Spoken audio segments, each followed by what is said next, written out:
May nakalaro akong nakilala tayo at nakapanood ng laro natin. Idol niya daw ako. Sure. Baka binobola mo lang ako, idol, haha. Pinapoin mo lang yata ako eh. Ang gamit niya ay show at kalin ko siya, kasama niya si Leslie.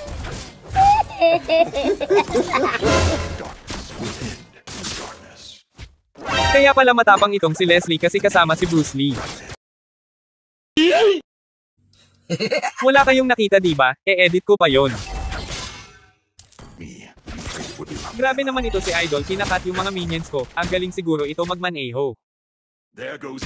Ayaw akong lubayan ni Idol. At jowa niya yata itong si Leslie. Aray, ang sakit naman, mukhang magjowa nga yata ito. Tinipihan pa ako sa mukha, hahabastos mo. Tumataas talaga yung dugo ko pag tinitipihan ako. Nag-uumpisa na akong ma-high blood sa inyo. Emotional, damn it! Mamaya kayo sa akin, naiinis na ako. Pumunta ka lang dito, babalatan kita ng buhay. Talo! Sorry. Trash talk ka pa sa akin ha, mamaya lang kayong dalawa pag uumpugin ko yung ulo ninyo. Dahil nag-init yung ulo ko sa dalawang ito, parang gusto ko munang magbakasyon sa malayo kaso hindi ako pwedeng magmaneho dahil doon sa nakaalitan kong driver na kinuha yung license ko. Akin na lisensya mo. Nanginginig na ako sa'yo. Akin na. Hintayin na lang natin. Mabuti na lang at dinalaw ako ng mga kasama ko dito, magbabakasyon na sana ako eh.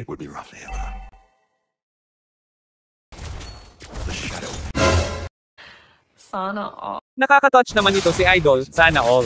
Pero hindi ko pa rin malilimutan yung sinabi mong duling. Kaya pala nawala si Idol, nagtatago lang pala sa bush at bigla na lang nag-Bruce Lee sa akin. Kanina pa kayo, pinapainit nyo ang ulo ko. Ngayon ako naman ang magpapainit ng ulo ninyo. Tikman mo itong inihanda kong pantuhog sa puwet mo.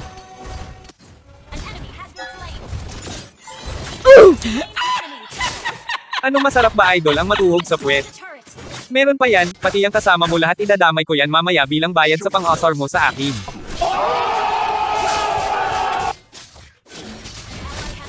Ay, ang sarap mag-tipi-tipi-tipi-tipi-tipi-tipi-tipi-tipi-tipi-tipi-tipi-tipi-tipi-tipi-tipi dito.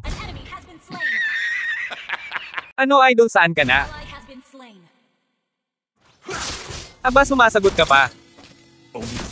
Nagpa-farm ako dito at bigla na lang ako ginambala ni Leslie at biglang dumating si Bruce Lee at agad akong kinombo ng wapak-wapak.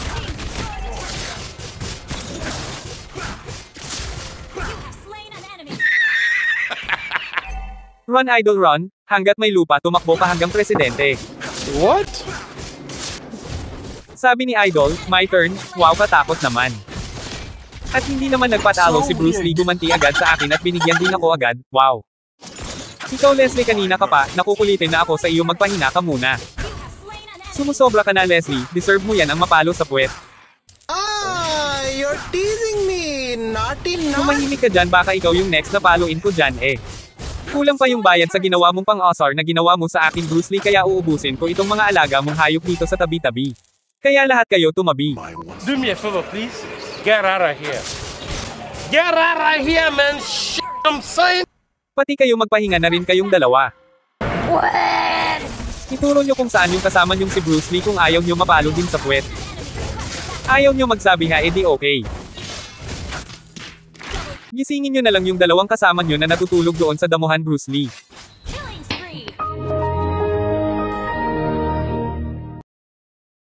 Kinakamusta ko si Idol pero hindi na sumasagot, nakatulog na din yata ah.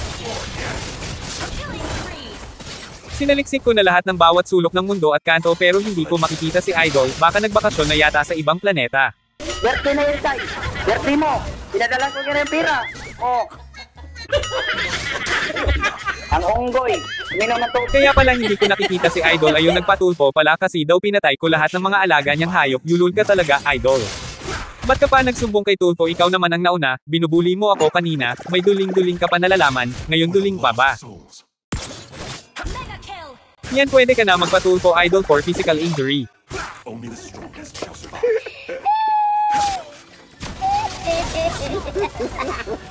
Pati itong mga kasama mo, Idol, isama mo na rin kay Tulfo, magpatulfo na kayo. Talo! At pinatulfo nga nila ako, tinawagan ako ng staff ni Idol Raffy pero pinaliwanag ko naman yung side ko, tingnan nyo yung paliwanag ko. Now this is my side. Listen, look and listen and learn. Kanya, mati.